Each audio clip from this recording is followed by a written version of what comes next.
Hi. All right. I'm here. We're closed. Although I did just let some people in. And I'm like, I'm going to make some leggings for my granddaughter, and I might as well make a video so you can see exactly how fast it is. So I'm going to start by threading the serger for you because nobody believes how fast it can be done. It looks kind of weird because I've got my phone turned around. So this is the Triumph, but all the Babylocks that are self-threading thread similar to this. So just, I'm gonna open the doors. Bring your thread, put it into threading mode. And there's a little hole here to put the thread in. Dun, dun, dun. There it is. That's the hard looper. The worst part is when the threads stick to each other. Here's the upper looper. Doesn't matter what sequence you thread it in. It is all the same to this machine. So we have, need about that much thread. Put it in the hole. Push the button. There it goes. Now the difference between this machine and our old Ovation is a couple things. Lighting, and there's an attached needle threader on this machine. So the Ovation, you have the little threader that pokes the thread through the eye. This one, they came out with a pneumatic needle threader, so it means it threads it with air. So dun, dun, dun. I'm gonna put both needle threads where they belong, and then bring the threader down. And for these, you cut the thread pretty short. There's a little guide that they give you for when you're new to help you get the thread to the eye of the needle, but I can do it without it now. And there it goes. I always do one, bring it through, and then do the other. Because if I try to do them at once, by the time I get both, it takes me longer to get both those threads where they belong without knocking the other one out of place. Oh, I was talking too much. That it's easier for me to just do them one at a time. And then once you get the threads in the needle, you can swing them back where they belong. And it's threaded. Ha! Close the doors, no thread management, no nothing. Just put the foot down. It won't let you sew with the foot up, so you gotta put the foot down. Trim your threads, and it will feed the chain out the back. So you're good to go. So I am set up for a 4-thread overlock with my differential feed set about 1.5 because I am making these leggings out of this super cute, I think this is from Riley Blake, tie-dye to go with my little sweatshirts. I didn't make the sweatshirts, I did buy those. But, so you see, how cute. So what I did ahead of time was cut my elastic. Now this is Pamela's Fantastic Elastic, which you can cut to whatever width you want. So I cut it down to about 1/2 inch, maybe 5/8, and cut it to size. And then I always sew a little ribbon on the back seam so that they know what the back is. Now, a customer was in this week, Brenda. She had the cutest little tag sewn in. It says, "This is the back." So I'm gonna find out where she got those. Well, she told me, but I forgot. And I'm gonna get some. I'm gonna try to get some for the store. So, sorry, you can only see the bottom half of my face.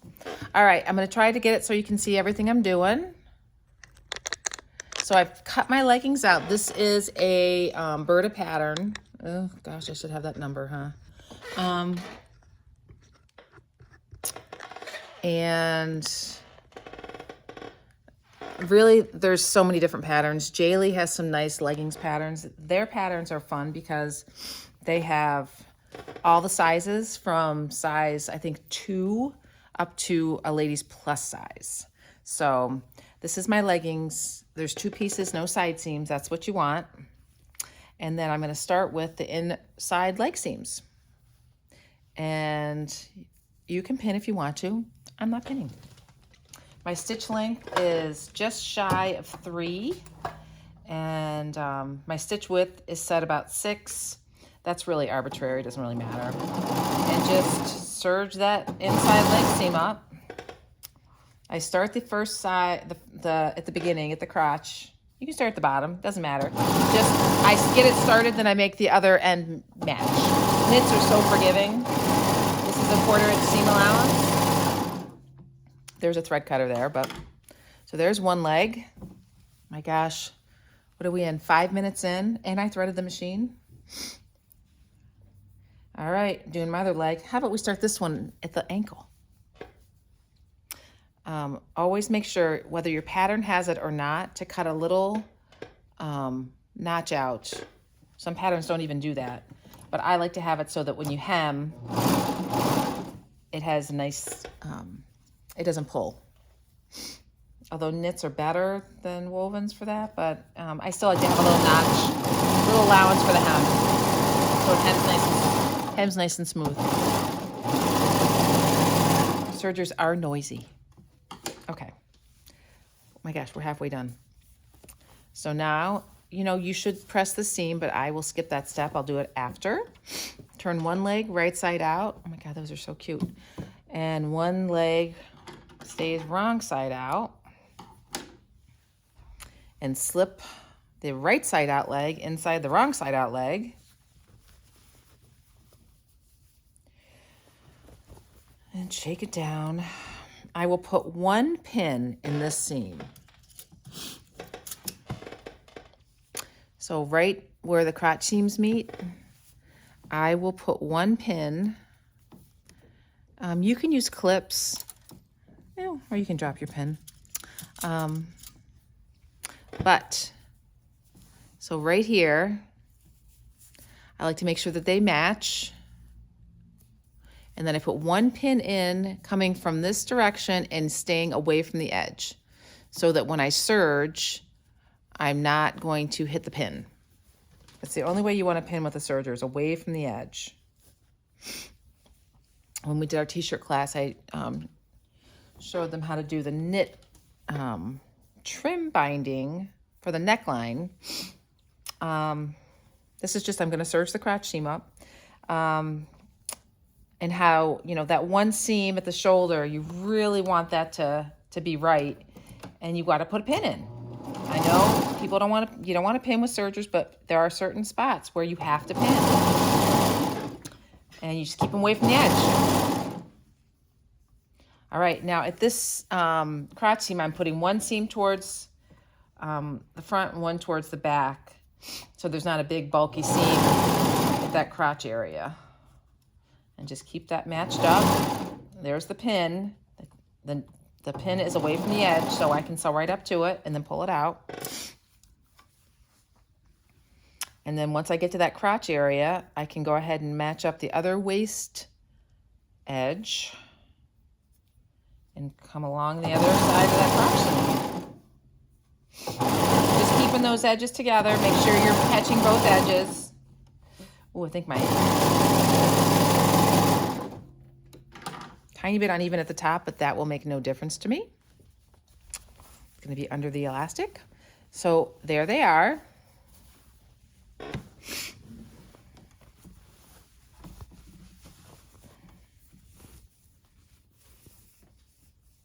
So cute. I guess I could have matched that tie-dye center front, couldn't I? So it's going to be covered with a sweatshirt. So now I'm going to find the back. And you can tell the back because the back seam wraps around to the front because the back is bigger. So you put your waist edges together like that, and then you walk around and you see how that seam comes around to the front? That means this one is smaller than this one, so this is the back. And I'm going to put my elastic on there. Now I have divided my elastic into 4 sections. I think I'm going to take 2 of those out and just sew it with 2. Now I sewed a ribbon on, but I need to make sure that that ribbon is on the top. I sewed it with not matching thread, sorry. That's what my machine had on it. It doesn't matter because it's not going to show. But you want to drop the stitching back so that you can pull it away when you serge the elastic on. So see, ribbon, pull it out of the way so we can serge the edge, and then that ribbon will mark the back. You'll see in a second. Okay, so I'm gonna pin the elastic seam at the back and that halfway mark. Make sure both of those seams, the crotch seams, are going the same direction so you don't have a twist in it. Not that, you know, it'll make that big a difference. Would I rip it out if it was? No, because you'll never see it. Okay, so I've got this pinned in 2 spots, and I'm gonna just stretch it to match. I'm gonna take these 2 pins out because I think this is a small enough little waistband that I don't need 4 pins. So now I'm gonna serge. I'm gonna start right before the center back. I'm gonna serge the elastic to, I'm gonna cut that serger thread tail off, to the top edge of the leggings. And because this is fantastic elastic, if I cut it, no problem. It's not gonna hurt anything. It's very stable. You can cut it, you know, lengthwise or end to length. Okay, so I'm gonna get my, usually I don't raise my serger foot, but I'm gonna get in there for this. Kind of wiggle it in there. And then I'm gonna fold that ribbon out of the way.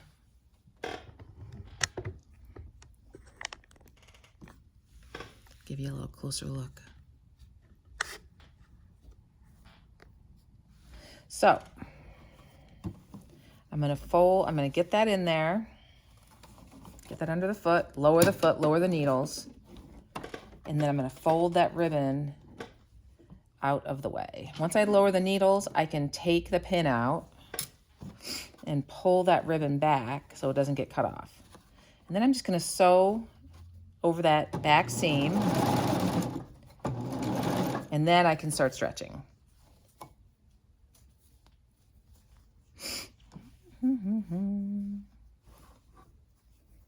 Believe I have twisted my elastic to repin.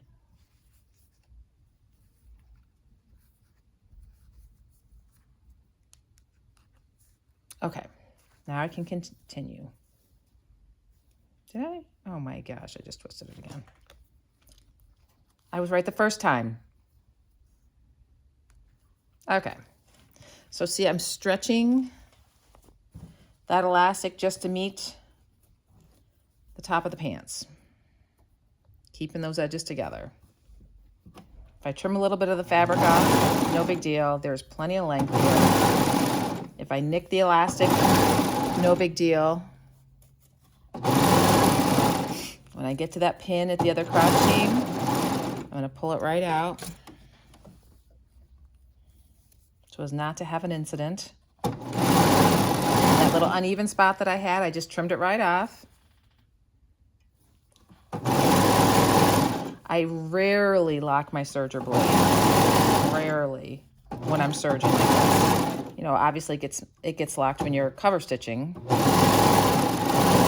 And there we go. Elastic in. There is my ribbon. So when I turn that down, it will mark the back. And that's got so much stretch. Okay, so what's next? Now you could take this to your sewing machine and zigzag that elastic down if you wanted to, if you don't have a cover stitch. But I'm gonna go ahead and convert this over to cover stitch so you can see how that works. And it's gonna take me about 2 minutes. Here we go. Cut all the threads, pull the threads out. I am gonna put white in the needles because I think these should be hemmed in white. So we're gonna do cover stitch. I'm gonna do a narrow cover stitch. So I'm gonna use the left 2 needles. I've got to do a small conversion, drop the looper. This is not a lesson on cover stitching. I'm just showing you what it can do. Pull that blade guard off. Get the cover stitch table, put that on, drop the knife out of the way, and then I gotta move my needles. Get my screwdriver. I'm going to take these 2 needles, pull them out, go from those back positions, which is cover or overlock, and go to front position. And the nice thing about the Triumph is that you don't have to tighten those screws down because they have a plate over them. They will not vibrate out. Put that other needle, I should have done the middle needle first. Now I'm fighting with this needle, getting around it. Flat to the back, and then tighten it down. Okay, and I am going to put this light pink on the looper, the chain stitch looper. You won't see it, but it'll be on the inside, and I think that'll be cute on the inside of these little leggings. So I'm threading the chain stitch looper.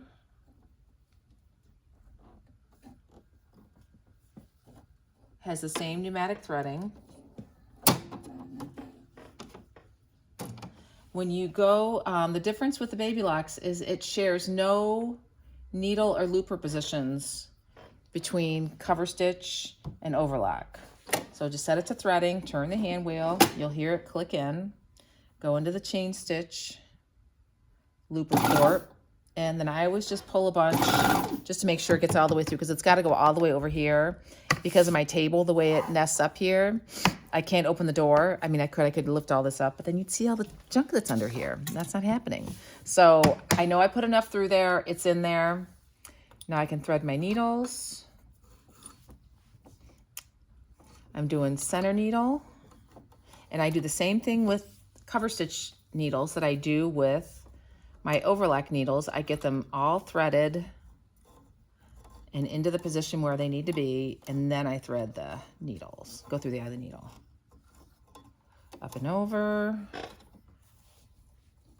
And then we're going to bring our needle threader down. I'm gonna cut my thread short. Here comes the noisy part.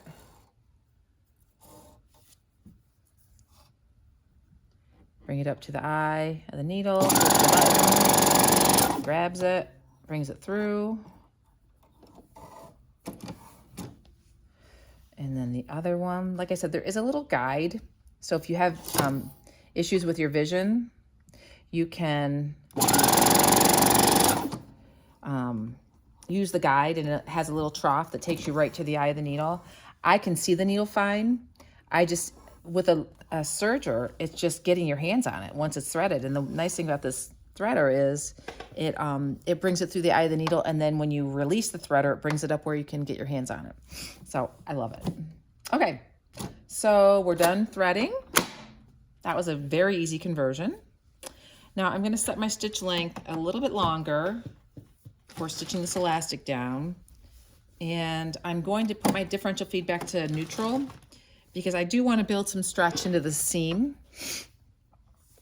Now you could do this 2 ways. You could cover stitch it with the chain on the outside. You see that a lot on ready to wear, and put the straight stitch on the inside. That way you're stitching from the wrong side, and you see the looper cover stitch on the back. That could be cute actually, but I think I'm going to do the straight stitch on the outside. So I'm not going to pin. I'm just going to turn it under, and you want to make sure that that elastic is wrapped really tight. And I'm not going to try to catch the edge of the elastic in my stitching. I'm going to just, I should put my open toe foot on, but that would require me getting up and going over to get the foot. But that would be the best foot to use for this. So you can see your cover stitch. I'm starting at the center back. And on this machine, I'm going to use the edge of my foot as the guide, the right edge of my foot, because that way I know I'm catching the elastic. There's marks on this foot that show me where the needle's going to go. So these little hash marks there show me where the needle's going to sew. So I can kind of use that as a guide. So I'm going to see just 1/8 of an inch coming out from the inside of that foot, and that's going to position my stitching right where I want it. And I'm going to just give it a stretch to eliminate any puckering as we go. I'm going to help it over that first little seam and then just go. Nice long stitch.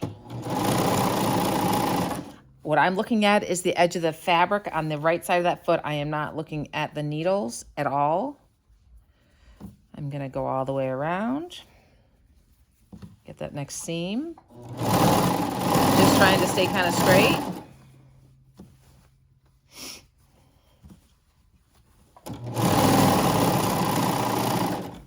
Coming around the bend.